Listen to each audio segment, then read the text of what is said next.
paghahatid ni Marjorie Barreto kay Claudia sa altar usap-usapan. Kasalukuyang umiikot sa social media ang isang video kung saan makikitang si Marjorie Barreto ang naghatid sa kanyang anak na si Claudia Barreto sa altar sa araw ng kasal nito. Ang naturang video ay mabilis na naging viral at naging sentro ng talakayan online, lalo na't kasunod ito ng emosyonal na pahayag ng ama ni Claudia na si Dennis Padilla. Sa video, kapansin-pansin na si Marjorie, ang ina ng bride, ang kasama ni Claudia sa paglalakad patungo sa altar, isang papel na karaniwan ay ginagampanan ng ama ng ikinakasal. Ito ang naging mitya ng mas malalim pang usapin tungkol sa relasyon ni Dennis sa kanyang mga anak, partikular na kay Claudia.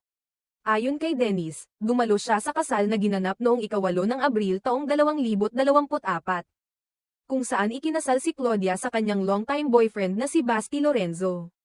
Gayunman, sa kabila ng kanyang presensya, hindi siya nabigyan ng anumang mahalagang papel sa mismong seremonya.